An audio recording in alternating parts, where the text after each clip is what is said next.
เอาเพลงสร้างสรรค์คำจุนฟังกันแล้วอย่ารอบอกต่อเป็นบุญ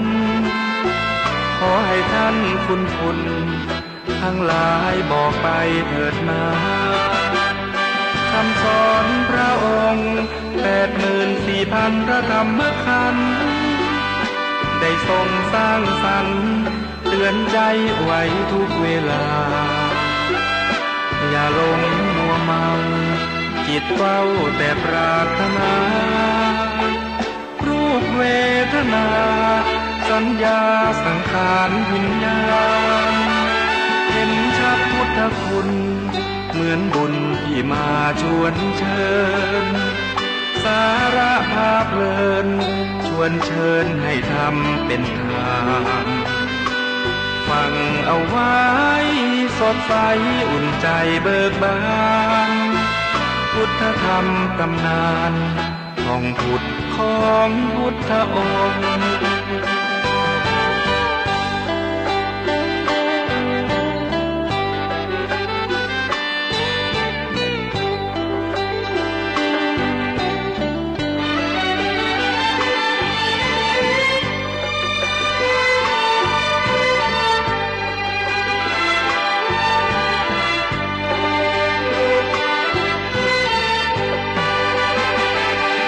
สอนพระองค์84,000 พระธรรมขันธ์ได้ทรงสร้างสรรค์เตือนใจไว้ทุกเวลาอย่าหลงมัวเมาจิตเฝ้าแต่ปรารถนารูปเวทนาสัญญาสังขารวิญญาณเห็นชัดพุทธคุณเหมือนบุญที่มาชวนเชิญสาระภาพเพลินชวนเชิญให้ทำเป็นทานฟังเอาไว้สดใสอุ่นใจเบิกบานพุทธธรรมตำนานของพุทธนำพุทธชน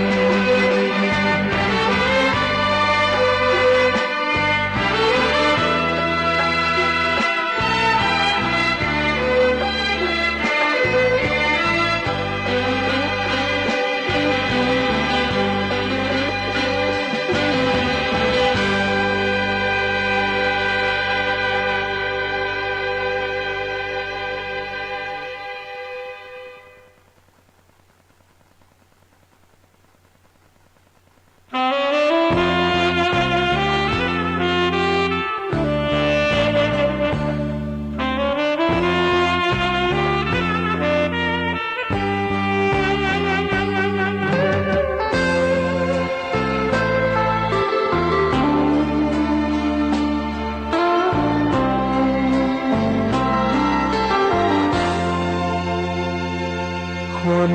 ดีที่พุทธองค์ท่านตรัสชี้แจงแจ่มชัดคือคนสังคมต้องการจะอยู่ที่ไหนสังคมสดใสชื่นบานช่วยกิจการ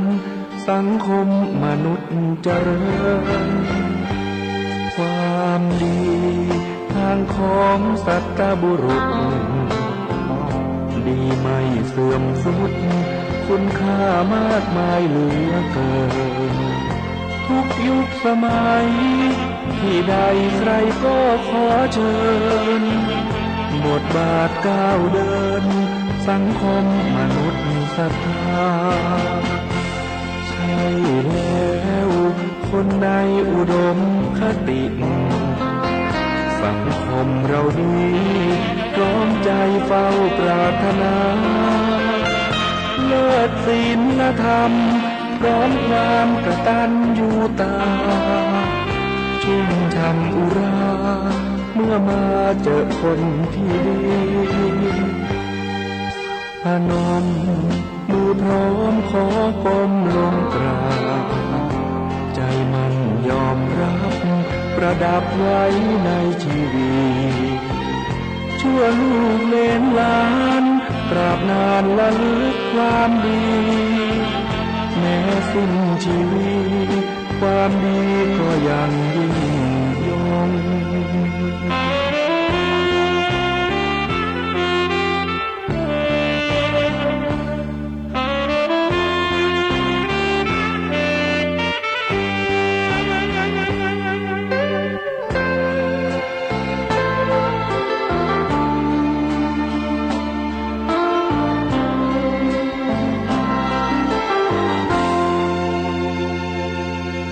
พนมมือพร้อมขอก้มลงกราบใจมันยอมรับประดับไว้ในชีวิตชั่วลูกเลนหลานตราบนานละลึกความดีแม้สิ้นชีวิตความดีก็ยังยิ่งยง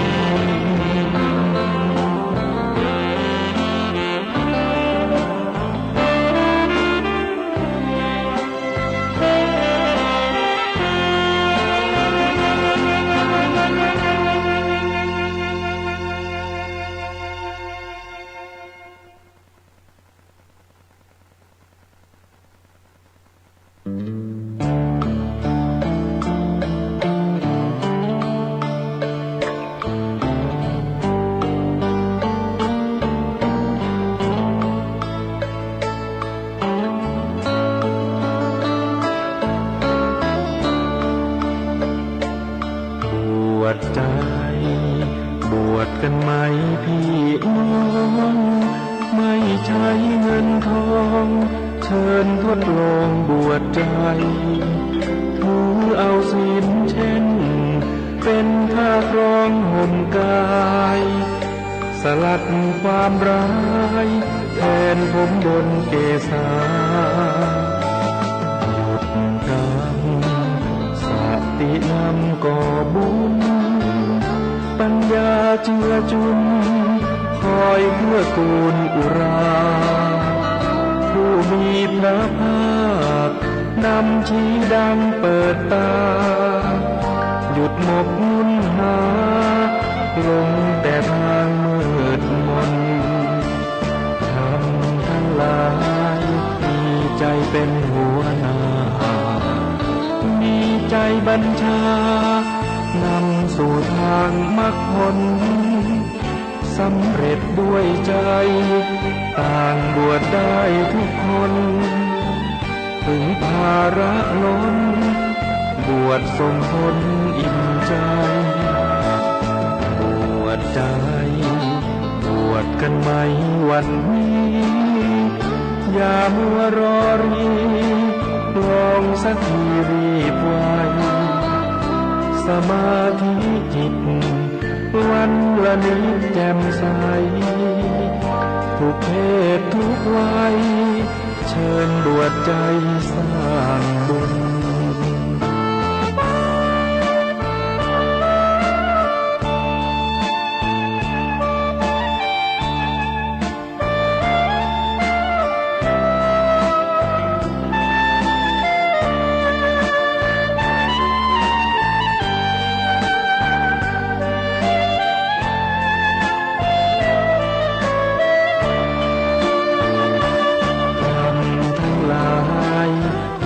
ใจเป็นหัวหน้ามีใจบัญชานำสู่ทางมรรคผล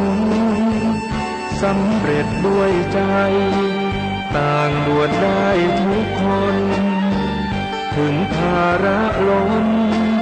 บวชส่งผลอิ่มใจบวชใจ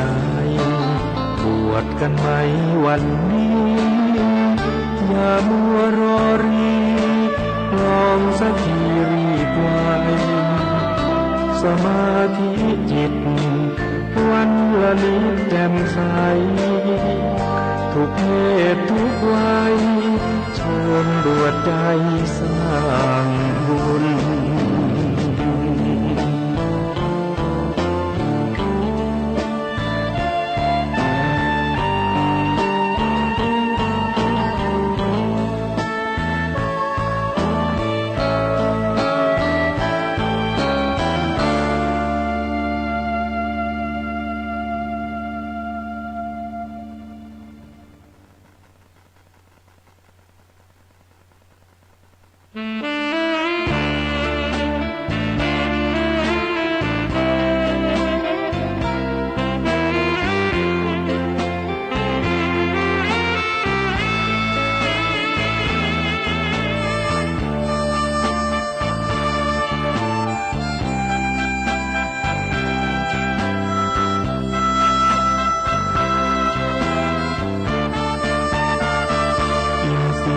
สังว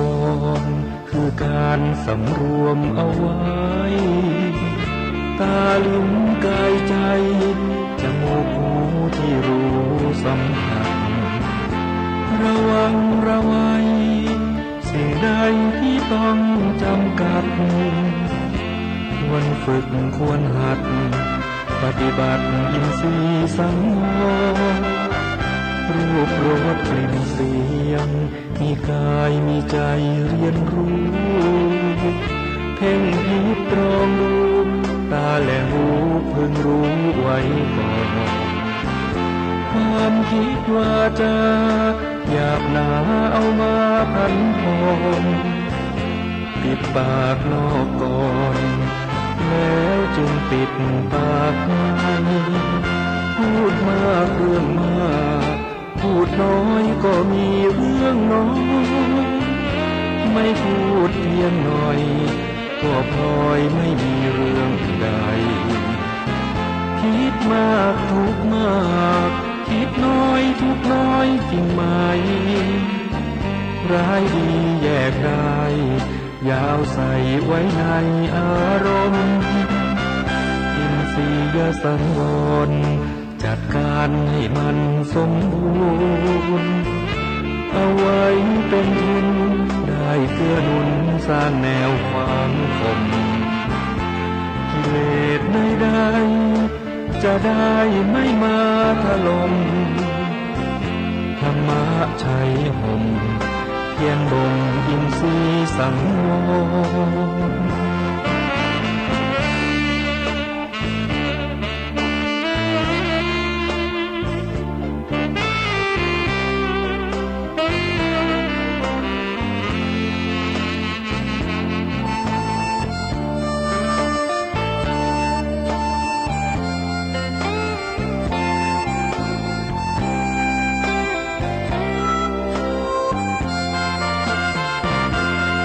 มากเรื่องมากพูดน้อยก็มีเรื่องน้อยไม่พูดเพียงหน่อยก็พลอยไม่มีเรื่องใดคิดมากทุกมากคิดน้อยทุกน้อยจริงไหม